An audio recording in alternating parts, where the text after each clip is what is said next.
Thank you, everybody, for joining us. It's great to see so many participants online today. So I'm Wendy Costello, and I run a charity called ICAN, which is the Irish Children's Arthritis Network. My daughter has juvenile arthritis since she was 3. She's now 22. So my involvement in PPI over the last 15 years has been so rewarding. And this conference in particular has been a highlight for me for the last 3 or 4 years. So to be actually involved in the organising committee for the last 2 years has been a real pleasure. The team is amazing to work with, and every year this conference builds and builds. And this session was of particular interest to me because I want to hear new voices every year. I think that's really, really important. Everybody knows me and has seen me. Nobody wants to hear my story again. I want to hear from the younger generation coming up and what they're going to do to push forward in PPI and make a difference.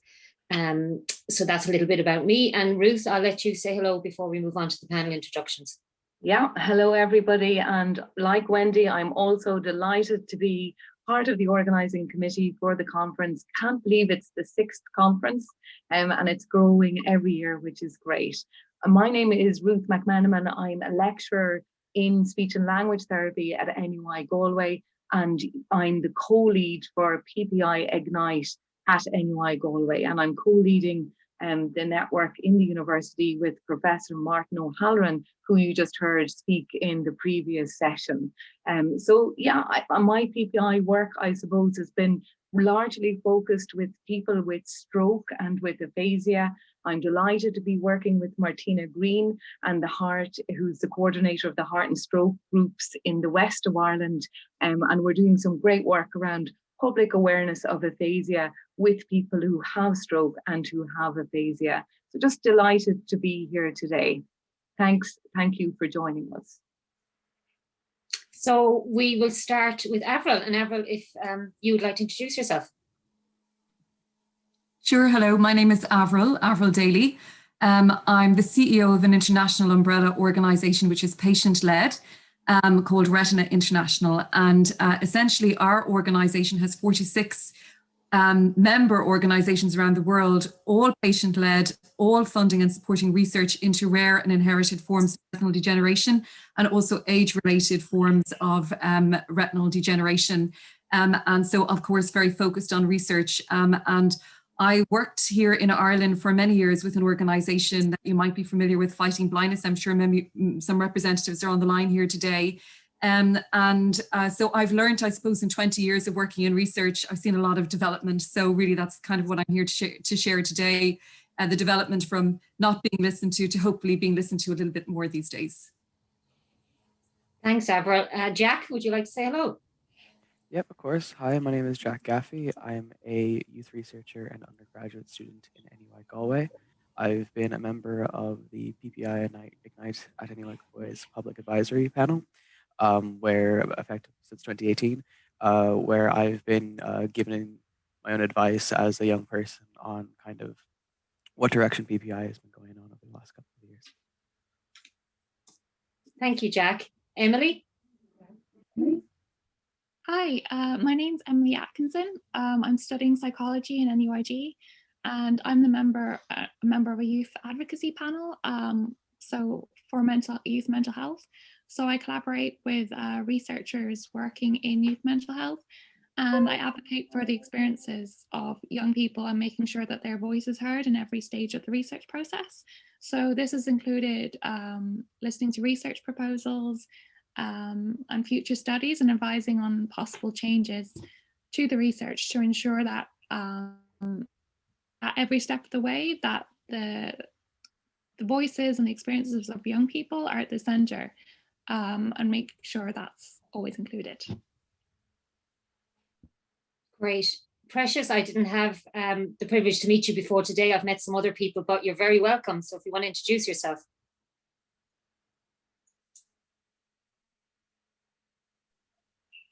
You're on mute, which is the new wording for 2020 and 2021.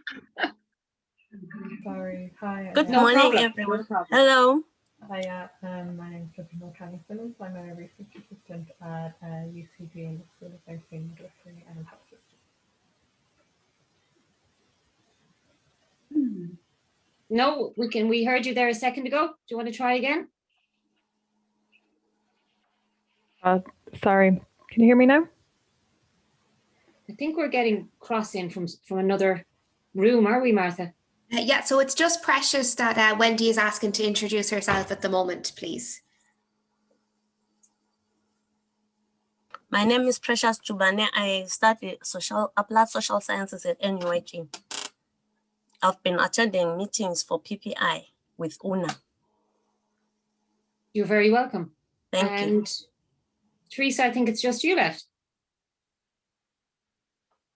Thank you, Wendy, and thank you everyone for having me here. I'm probably one of the newer people to PPI compared to a lot that have spoken today.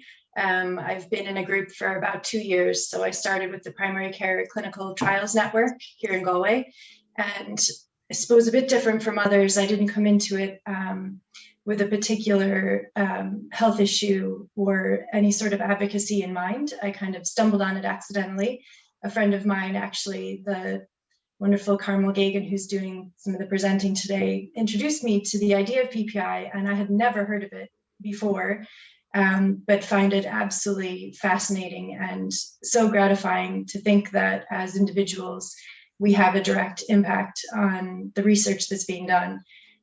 So since then, I've also seen opportunities for a couple of other groups. Since then, I've joined another one.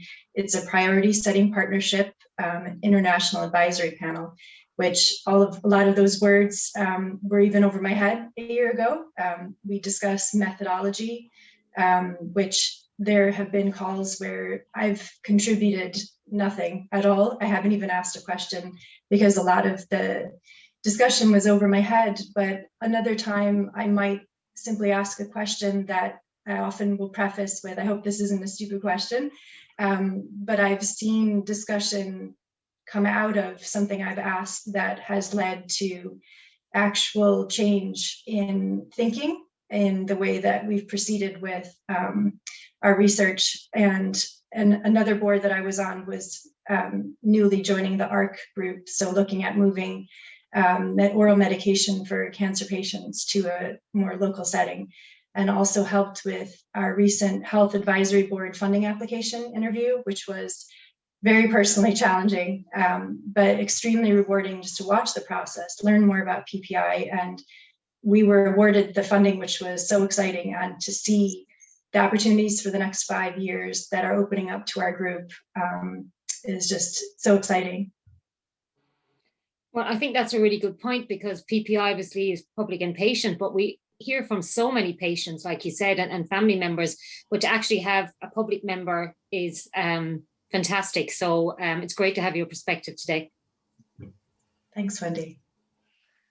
So the way we thought that we would run this session really is that we would invite the panel members to respond to just a couple of kind of topic areas, and if people listening have any questions, they can, you know, put them up in the chat, and Wendy and I will then work to ask the questions you pose to the panel. So the first area I suppose we wanted to look at, and just listening to you there, Teresa, you've been speaking about that already, which was your motivations for getting involved in PPI. So this is something that I think maybe if there's people listening who are interested in getting involved in PPI, if the panel could share their experiences about how and why you got involved. So would anybody like to speak to that question? Sure. Yeah, thanks, Avril. Yeah, I think it's very interesting listening to the rest of the panel, and you know, it's great actually, because hearing people who are coming to this very new, I just feel I've been at this a long time, and you know, I actually would like to hear more from people who are fresh to this, because they're starting in it at a time where there's a proper process and sort of structure around PPI, although of course we still have to fight for it. You know, when I started, you know, my work in 2000 in fighting blindness, I went in, I was a very young person, I was in my 20s, and I went into a public affairs role. I had a background in advocacy myself. So But I also happened to be a person who was living with a rare eye disease, retinitis pigmentosa. And although it wasn't really affecting me very severely at the time, I was very curious about the fact that research was happening in Ireland. And when I was diagnosed with my condition, I was told that Ireland was a leading centre for research into rare retinal eye diseases or retinitis pigmentosa, as I was then diagnosed with. And I thought this was fascinating. So I really wanted to get involved with what was a very small organisation, really tiny, and a couple of part-time staff and 2 full-time staff. And, looking, as I said, at the rare inherited forms of retinal disease, but also the age-related diseases. And they themselves were an organization, who were patients. They didn't have a scientific background. They started in 1983. So you can imagine what things were like back then. When they wanted to fund this research into this genetic form of eye disease, and not a lot was known about genetics. There was things happening in other parts of the world, but not necessarily really here. And it was considered too niche to fund by state funders and other types of funders. So these patients got together and they found a way in what were very challenging economic times in the 80s to find, the money to support the research. And Retina International, which is the umbrella group that I now work with, were already in existence and brought the kind of global patient groups together once every 2 years to talk about ways in which they could influence each other and help to set up these organizations. So very globally connected from the outset, at a time where we didn't have internet. And many of you on the call today won't know that we used to have to get, operators to put us through and the newsletter every couple of months. And there was no such, and, it was just entirely different. And even when I started in 2000, the internet was pretty new. I mean, you wouldn't want to imagine what Google looked like. It was like green with black writing, and it was just weird. So it's very hard to explain how different it was. But what was really important was at that time, the researchers then in Trinity College in Dublin really listened to the patients and what their expectations were, what their needs were, and that was a very important thing, because I think what we must realize as lay people, that research is driven generally by, a scientific discovery of a particular molecule that researchers will look at and say, well, maybe this is application to our area of interest. So let's move on with that, So reaching out to patients, and understanding, well, actually, what does this mean to us is very important. And being able to align globally is really important as well. And the work that our community has been engaged with is now leading to, we have a treatment, a gene therapy on the market. It's not reimbursable to everybody right now, but that's an entirely different story for another form of patient engagement. But the reality is that treatments do happen. We have pipeline, we have clinical trials happening. There's real hope for treatment. But I suppose from my perspective, what I think is very important is when you see treatments coming down the line, we can't forget to support our researchers in the basic area of research. It's very important, because as a colleague of mine always says, you can't have the shiny boxes, you have to have something to put into the shiny boxes. And there is still an awful lot more that we need to understand, particularly in the area that I'm concerned with it, which is genetic diseases. There's a lot more to know. There's a lot of unmet need, and that's very important for us to continue to sort of support that, because really, in my experience, and looking at what started as concepts that were developed by the researchers and considered by the patients, and giving their opinion, have now led to treatments. So the earliest stage of engagement around that concept, that basic curiosity-driven piece of research, is incredibly important. And if you're serious about, as a researcher, and you want to find a therapy for an unmet need, it's very important to ask those questions at the very, very earliest stage, because you don't want to be the researcher sitting at an EMA scientific advice committee and standing up with, presenting on an extremely, fantastic piece of innovation and science, and for the patient representative to stand up and say, well, this is really important, but it's not going to affect me. It's not going to benefit me. It's far too late. And from a personal perspective, if I take away all of the work that I do, the reason that I'm personally passionate about PPI is because I have witnessed that, and it's something that I never want to witness again. So this is where PPI is incredibly important, and just where my own personal motivation has been. I think it's amazing, to see the development, and for me, it's highly motivating to see to hear the voices I've heard so far who are engaging in this at an early stage. It's across the board, across healthcare. It's really great to see.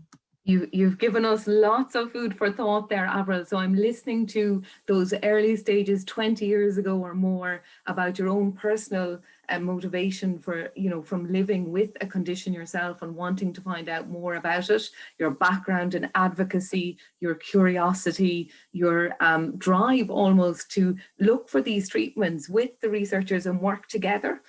So lots of different ideas there about motivations for getting involved.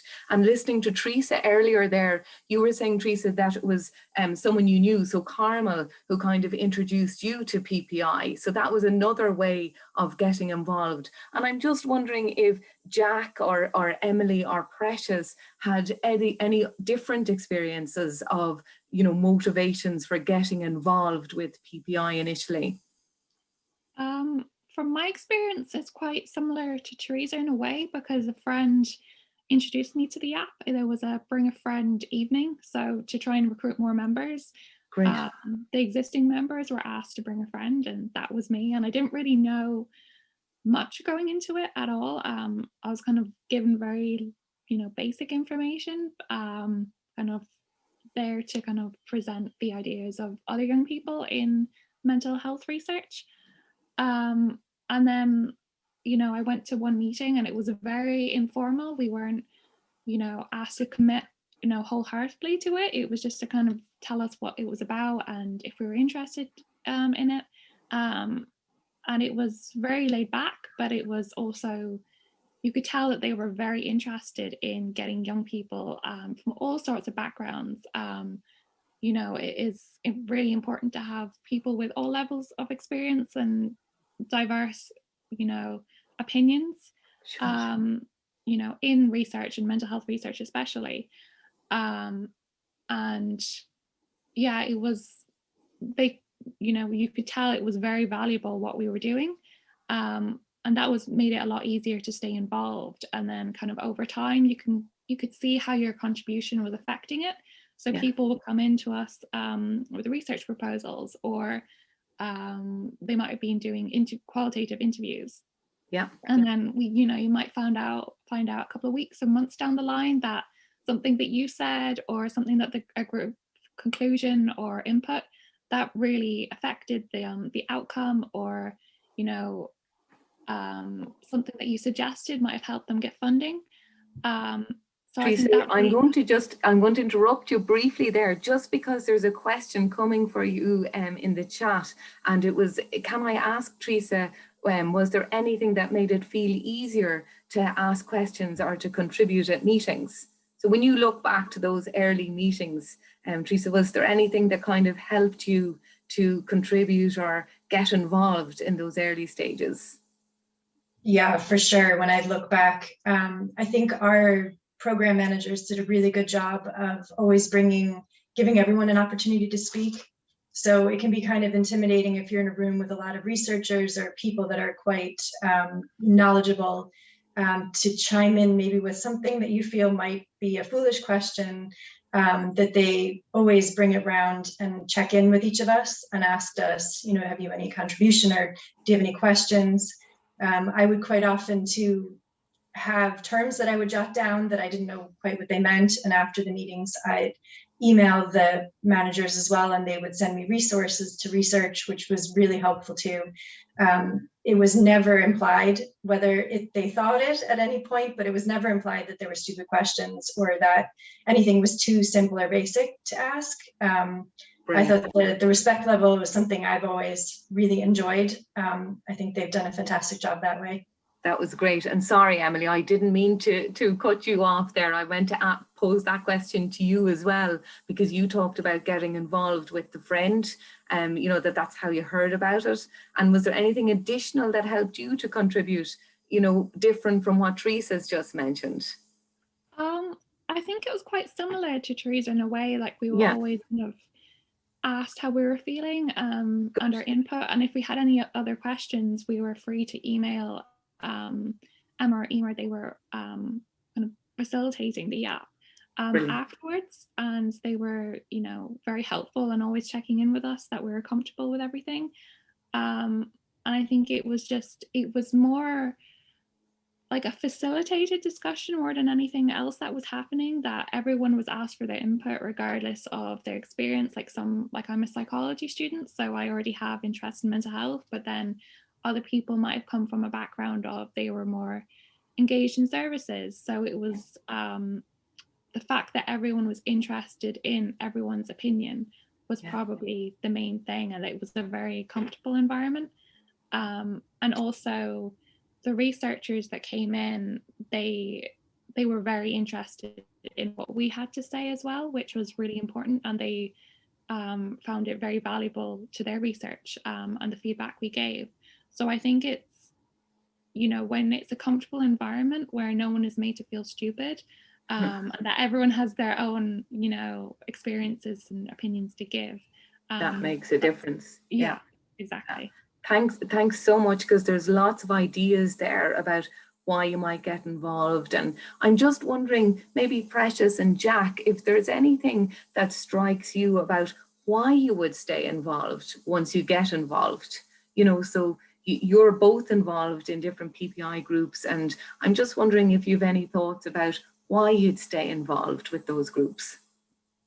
I can answer that if that's okay. Thanks, Jack. Of course. No, for me, I think one of the biggest kind of stay factors is the sense of community that working with PPI has really brought to me. Both in kind of with the public advisory panel, the leaders of those panels, so Adele Murphy, Adele Tierney, and Martha Killia, they're such a beneficial influence on us and kind of keeping us up to date and kind of always letting us know when the next PPI is on and involved in kind of conferences like these. They are such fantastic motivating factors, as well as just the wider panel as well.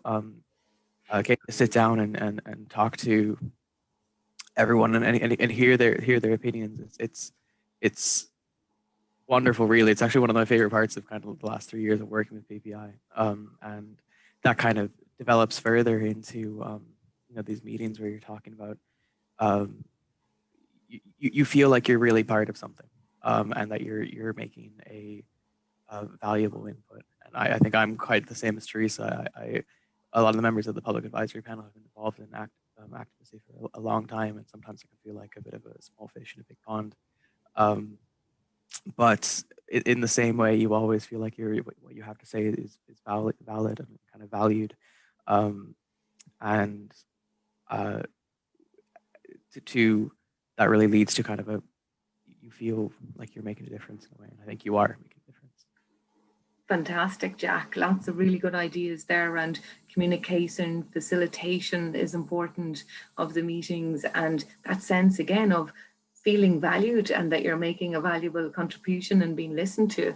Thanks so much for that. Precious, is there anything additional that you wanted to add there, or do you think it's covered at this stage in terms of motivations? I would like to say it's so good to meet every month and we talk different topics. Yes. That will make me keep on coming to the PPI, and I learn new things every day. Okay, so new learning, exactly, and meeting the people every month. Great. Yeah, they're all really important things. Yeah, and I think what's coming across really strongly is that everybody feels they're on a level playing field. Emily and Jack both said, I felt really comfortable. Like to walk into that first meeting for Emily must have been quite daunting. So to feel so comfortable and at ease straight away is just amazing. So it shows how far we've come in developing these tools and these workshops to make sure that everybody feels that way. So what I want to provoke and think about from everybody, and also in the chat, if you could put in your comments too, is the challenges. So we really need to speak about these and explore them more. So the challenges of staying involved in PPI are huge for all of us, and very different for all of us. And some of us end up, like Robert was saying earlier on, staying involved, and maybe it ends up as a career for some people. For lots of us, like myself, it's a completely volunteer role, trying to find the time to fit it all in. So would anybody like to start off on that question on the challenges?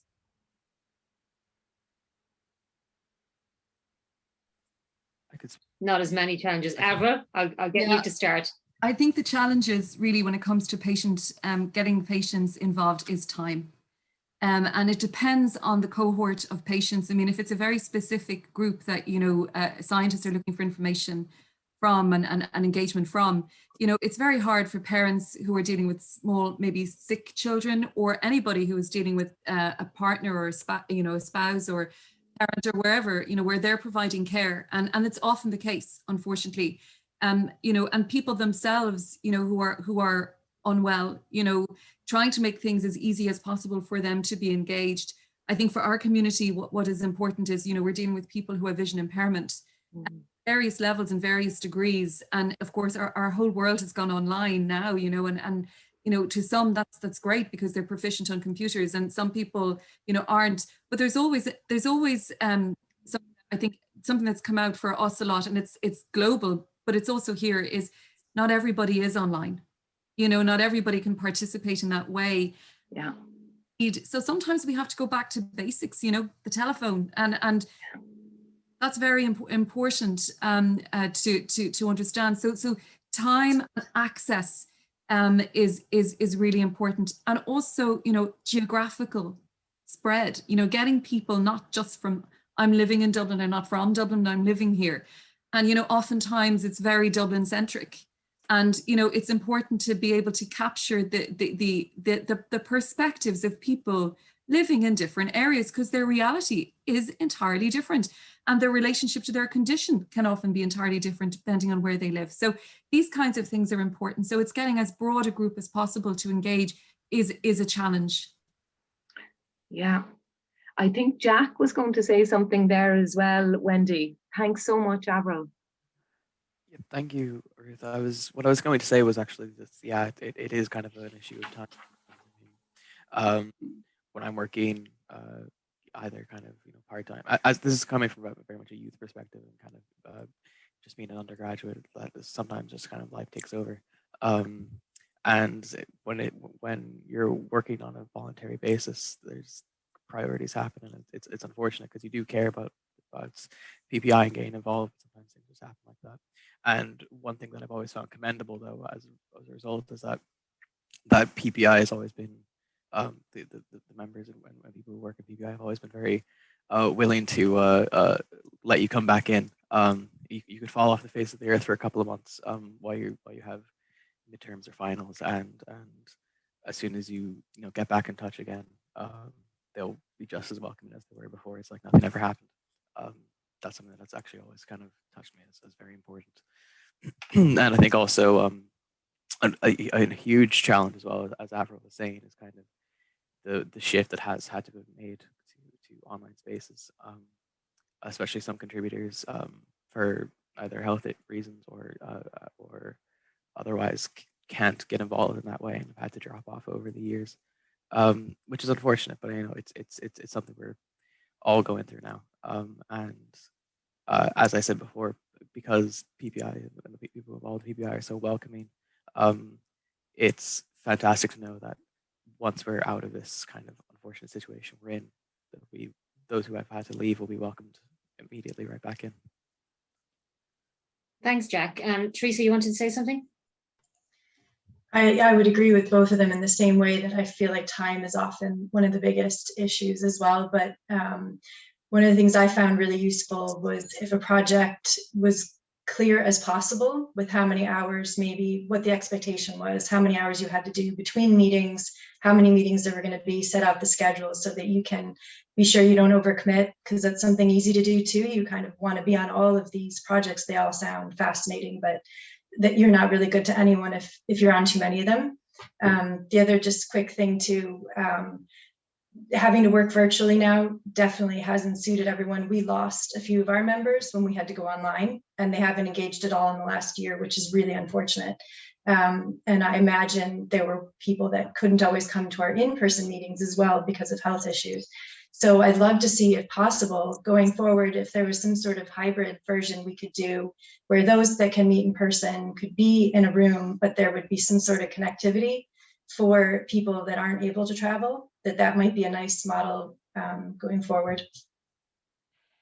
And do you think, and this is to everybody, but obviously Tracy, you're speaking at the moment, do you think that if you were getting reimbursement or payment the same as everybody else on the project, that would be an incentive to keep you involved and would make up for that loss of, you know, trying to find that time? Or do you think if you are a volunteer on that project that, you know, sometimes if you're not getting reimbursed, that, you know, you feel it's not top of your priority list? There definitely is an element, and it is helpful at least to be reimbursed, I think, for expenses. And from what I understand, a lot of that wasn't in place until fairly recently.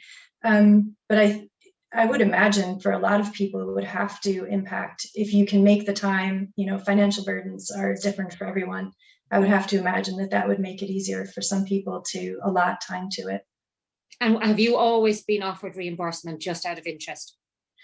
I have actually for each project I've been on. Yes. Yeah, that's really good to hear. The chat has got a few questions. I'm just going to look at one of them. Yeah, a lot of people talking about the challenges of online. And would you, this is from Aisling, would you have any advice on running initial PPI events online remotely compared to in person? How to facilitate that group team atmosphere? Emily, I don't know if you want to maybe start with that one, because your initial was so welcoming, and, you know, how would that have played out if it was online? I think if someone was thinking of setting up one, it might be helpful to try and sit in or be involved in one that's already running, just to see how the environment is. But I think it probably is more difficult getting people involved online, because in person kind of is a bit more informal in a way, that when it's online kind of it's more, you know, you're making a decision to be there at that time. But then again, there are, you know, certain ways to facilitate it, like making sure everyone has a chance to speak, maybe calling on people to ask their opinion. But again, I think it's more making people feel comfortable. I'm not directing where the conversation goes, and more kind of facilitating it, making sure everyone's voice is heard. But it is a challenge, I think. It was definitely, you know, I feel like it's a bit more constrained online, because as well, I feel like there's more of a time limit as such. But when you're in person, like if someone needs to leave, one person can leave the meeting and it can continue. So I feel like it was possibly more creative when we were there in person. I don't know if that's helpful, but yeah, no, it is, and I'm really worried that that's actually coming out of our conversation today, that lots of PPI people are pulling out of a lot of stuff that they're involved in because of the online presence we have to do now. I know I'm a little bit zoomed out myself, to be honest. I'm finding it hard to focus on all the projects I have to do, because you miss that social interaction, you miss that meeting up with everybody. So it is a huge challenge.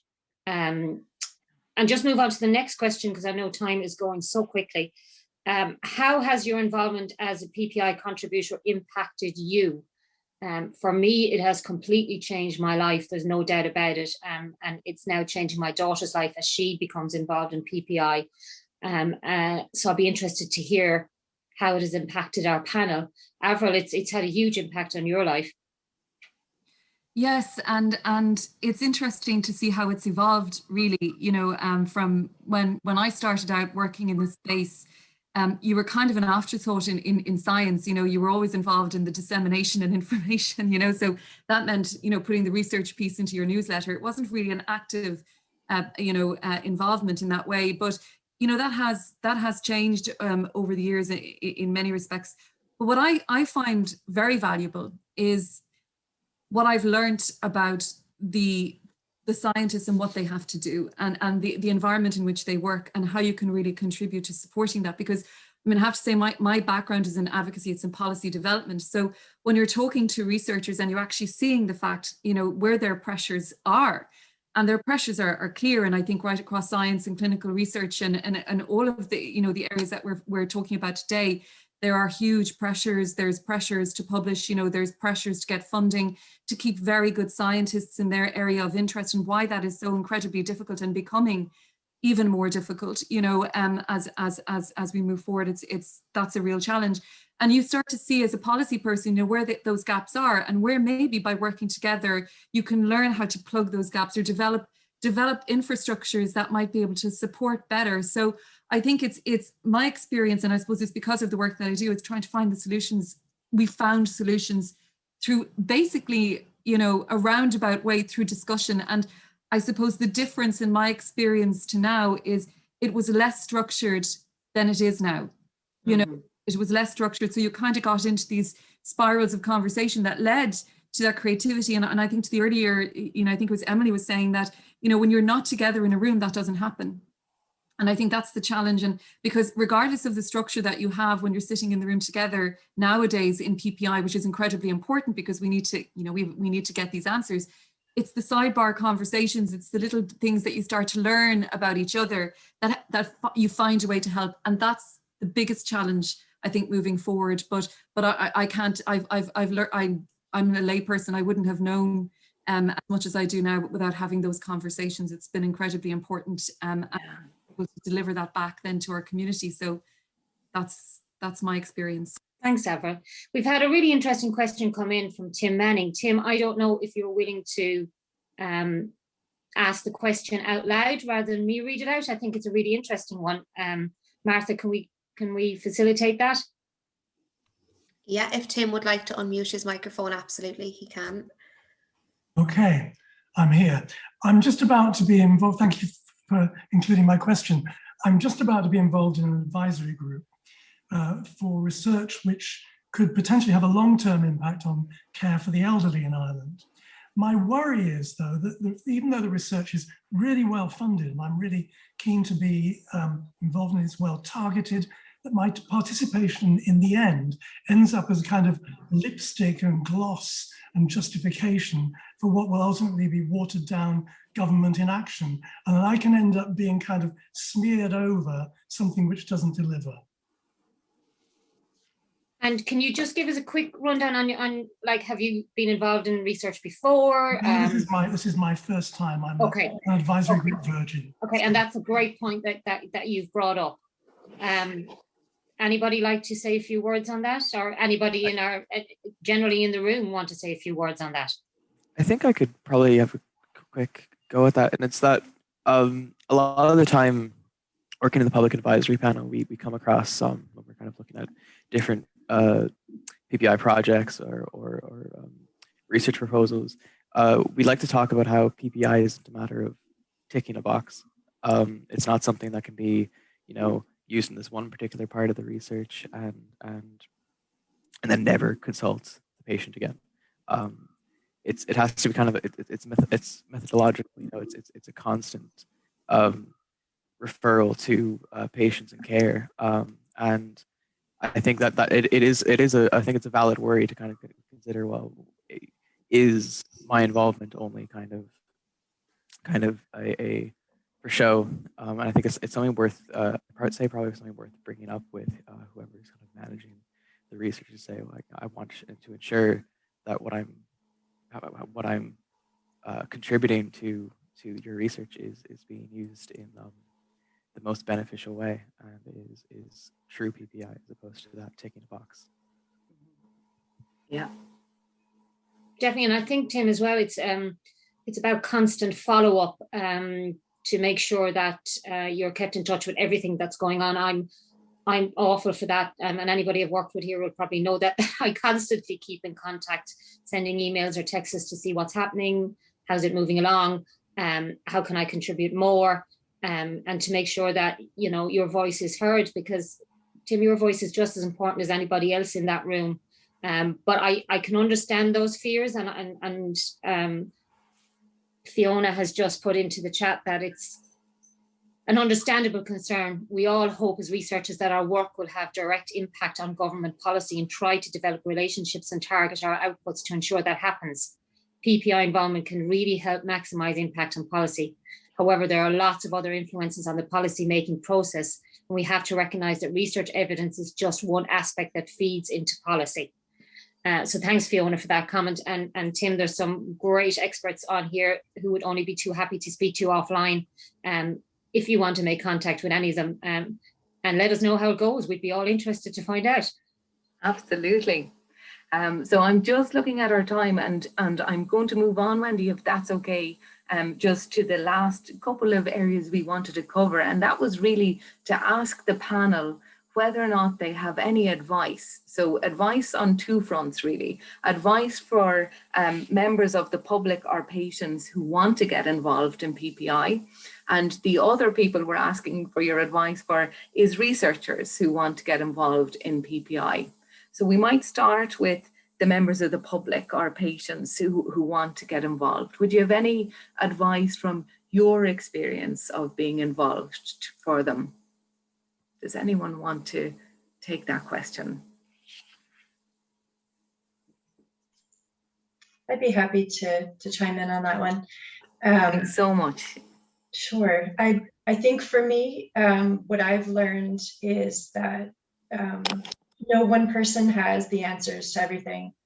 And even though you may not realize that you have a perspective that's important, you may have absolutely no experience in an area. And I feel like for me, that was especially poignant. I didn't have a condition that I was advocating for. I didn't have a specific area that I was knowledgeable in.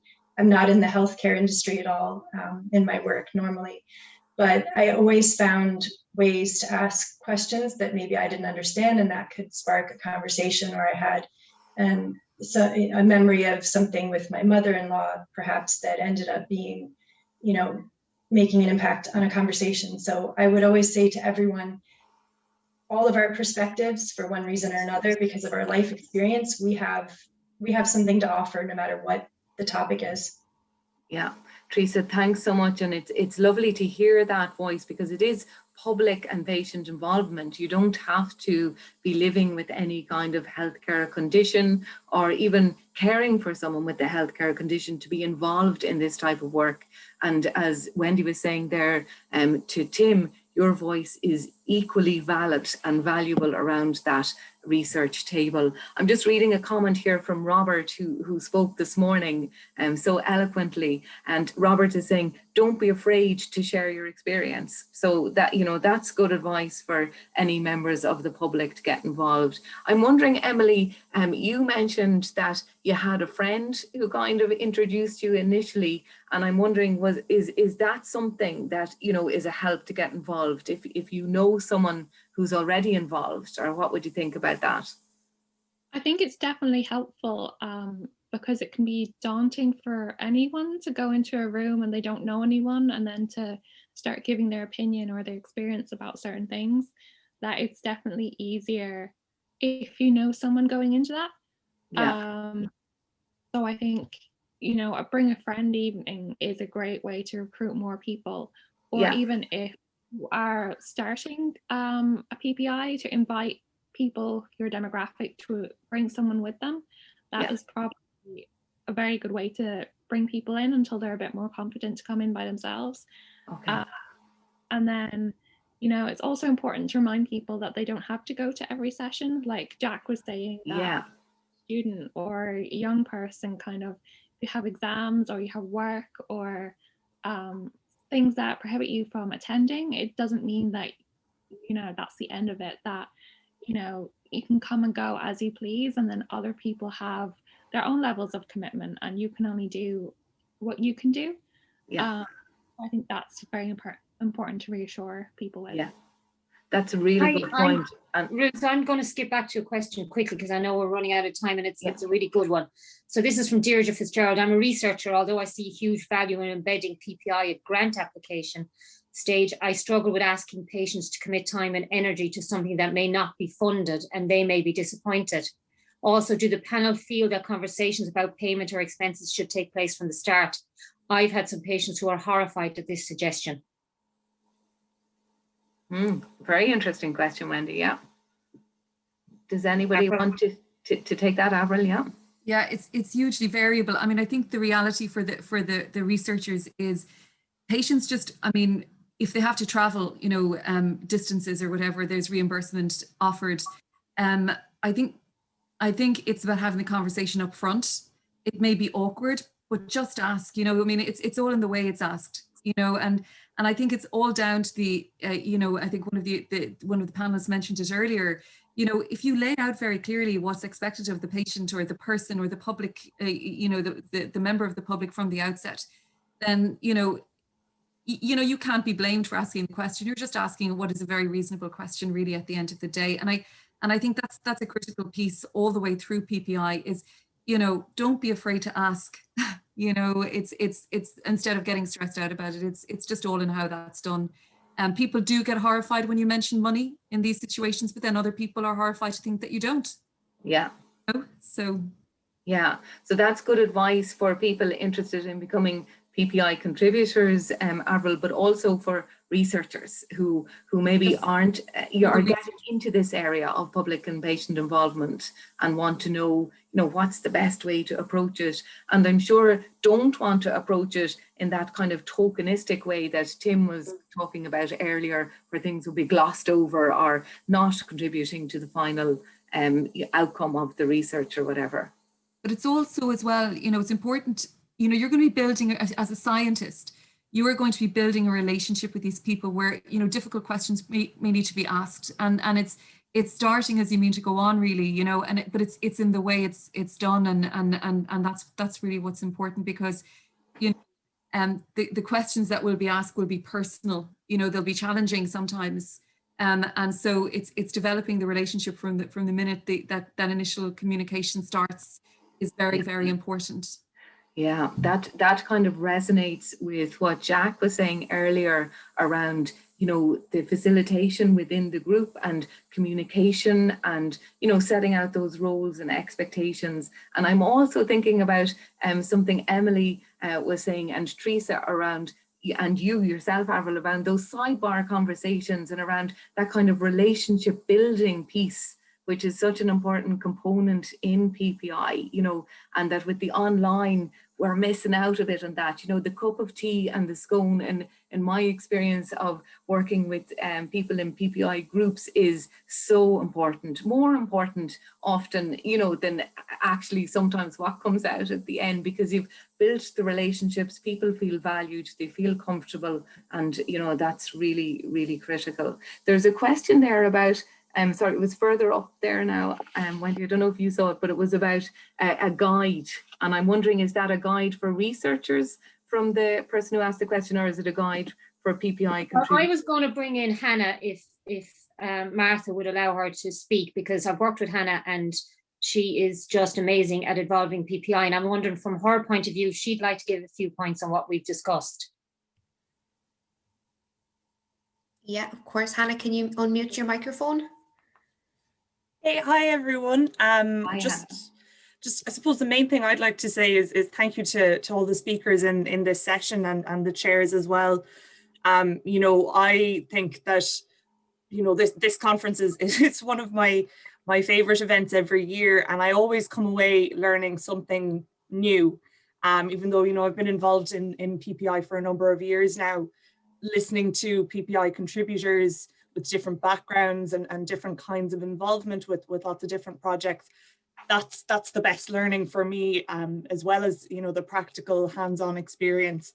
You know, I've worked with Wendy on a previous project related to juvenile arthritis, and, you know, there's been lots of different challenges in that I think we've been able to address really, really well together, because Wendy's been such a collaborative member of our research team. You know, she's at all of our steering group meetings. She's probably one of the most involved, you know, when you consider all the different academic partners that we have. You know, Wendy's definitely, you know, somebody that I would consider as one of the— Don't talk about me. This isn't don't talk about me. I know, no. But I'm interested how your new group now that you're doing online with Precious, and how, because you've never actually met in person. We've never met in person, so that was an interesting challenge, I think, to try and set up the group and try and mimic that, you know, as you know, we've kind of mentioned the tea and the scone at the start, to kind of get to know each other as people and not just as researchers and patient partners, but, you know, that get that sort of, you know, that friendly sort of relationship that can be really important and contribute to that culture of openness and being able to raise different points with the whole group. So that was really challenging. I suppose one of the things that we do is we do have that 15 minutes before our meeting to have tea and coffee and just have a chat before we get into the work of it. Yeah. And I think that's been really nice. We also— And Hannah, just to ask too, because a lot of people are asking on the chat, how have you reached out as the researcher and found these PPI contributions, especially now over the last year? Yeah, absolutely. So we have an interesting setup. So our group contributes to 2 projects in parallel. So one that I lead and one that's led by Dr. Una Mead, who's chairing another session actually at the moment. So Una really reached out to a bunch of different groups within our university, as well as community organizations. So through the Students' Union, for example, through the University of Sanctuary, because we were looking for very much a public group. So they're not a group with a particular condition, for example, and we're looking for kind of general public. So trying to reach out to a number of different organizations to make sure that our group was as diverse as possible was really important.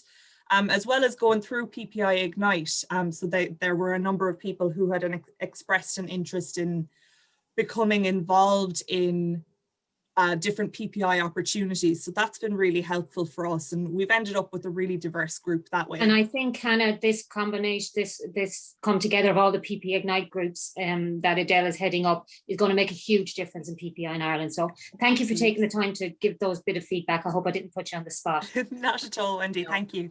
I'm looking at a question there that came in the chat from Laura, and it was about a guide. Laura, do you want to unmute your mic and just ask that question? You know, was it for researchers or were you thinking about PPI contributors? Hi, I was really thinking of patients, because it seems to me over the talks today that that's the hardest cohort to engage, you know, the needs of the patients and their voice. So if there was a guide so people would know what to expect, know the lay of the land before they got involved, that might improve numbers. Because people do, obviously people want to be involved. It's just knowing what is involved would help. Yeah, and that's a really good question. And I think it comes back to what Jack was saying earlier in his experience with the public advisory panel and the Ignite public advisory panel around setting out the facilitators working with the group to set out those roles and expectations at the start, you know, and that's going to be different, Laura, for different groups. So I think it's about creating that participatory space, if you like, where you can co-create those ideas around roles and expectations. Like, for example, very practical things around how often are we going to meet? How long are the meetings going to be? If they're face-to-face meetings, where am I going to be able to park my car or lock my bicycle if I'm cycling, or whatever, very practical things. If I am a wheelchair user, are there toilets on the ground floor that are accessible? Yeah. So I think all of these things are really important issues, and they need to be discussed in the group, and you agree almost your terms of reference for your group together. Avril, you're nodding there. Is there anything you want to add to that? Yes, I think there's, it's important that there's guidance for both. And I think you make a good point insofar as that there's a lot of variability here. It's very different, being involved in working with scientists at a very basic level from a medical perspective when you're a layperson, and sometimes that can be very intimidating, but really you're the expert on your condition. So you have the ability, and that should be explained, and then for researchers themselves, it was brought up earlier, how do they engage with patients? What's appropriate to ask? Especially initially, when maybe you haven't done this before, where a scientist or clinician understands, the need for this and really values the process, but is a little bit worried about, causing offense or anything like that, maybe unnecessarily. So the guidelines are needed, but I think they're there, and I think there's a lot of guidelines out there, and again, there's so much good stuff. Certainly in Ireland, because in my experience, I work internationally, I'm based here, but I work internationally, we're streets ahead of other countries when it comes to PPI, and we should be very proud of that. Yeah, In fact, definitely. I use a lot of the guidelines that have been developed here in Ireland to support international organizations. So, you know, we have it here. It's about really pulling it into the right area for the right particular purpose is there, instead of having to reinvent the wheel. Absolutely. It's important. And for, I know organizations are involved here today, you know, that can really benefit from the input from groups that you guys are involved with, because that's where we take our. Yeah, and Robert spoke earlier on about the UPASI course, and I just didn't feel I had the time to do that, but I did do the IPOSI patient education program, and I definitely think that really benefited me and gave me that little bit of a step up that I needed. Because sometimes you can get involved in your own little world, and for me it's obviously rheumatology, but I wanted to have a broader perspective on PPI, and I think the IPOSI patient education program did that for me. Yeah, Ruth, we're nearly out of time. we're nearly there. And I think, you know, and to be honest as well, I suppose, just in my experience of working with people with communication disabilities like aphasia, which means that the people have problems with comprehension, understanding what you're saying, getting the words they want to be able to talk, with reading, with writing, with spelling. All of these areas are challenging for that group of people. And yet I would absolutely say to you that we have worked very successfully together as co-researchers. And the way that we've done that is we've created space to say, well, what works for you in terms of being able to access this research process? And we've co-designed and co-created accessible research processes. And from a researcher's point of view, it takes a lot more time, it takes a lot more effort. It absolutely takes you letting go of control of the process and being open to what your PPI contributors and co-researchers are saying to you, but it is so worth it. And I would say to you that if there's anyone listening, you know, if I really believe that if we can do that work successfully, and work collaboratively with people with aphasia and communication impairment, then there is no group that can't be involved, you know, in this type of collaborative, co-designed research. You know, absolutely, I think that. And we've had we've just co-authored a paper with 2 people with aphasia, and those people have written top tips for researchers from their perspective as people with, you know, communication disability. What do you need to do as a researcher in your PPI process to make it accessible to me? And like, even reading it, it was fantastic. So, you know, I really think that this process is open to everyone who wants to be involved. Yeah. Well, I'll just finish up by saying thank you to all our panelists. You've all been amazing. And I wish you the best of luck in your future, and please stay connected. I think we will be speaking to Martha and definitely Edel, because I think what we've seen today is there is an appetite for sessions like this, and we definitely need some ongoing webinars to make people, especially like Tim, feel part of something bigger and feel supported. Yeah. I think that's really, really important. I know I needed that at the beginning. So everybody, thanks for your time today. And Martha, I'll hand to you. I haven't got the agenda in front of me, so I'm not sure what we're breaking for or what next. Thanks to everybody for participating and for all the chat. Brilliant. Thanks very much, Ruth and Wendy, for a superb job chairing that session, and to Teresa, Precious, Avril, Jack and Emily for joining us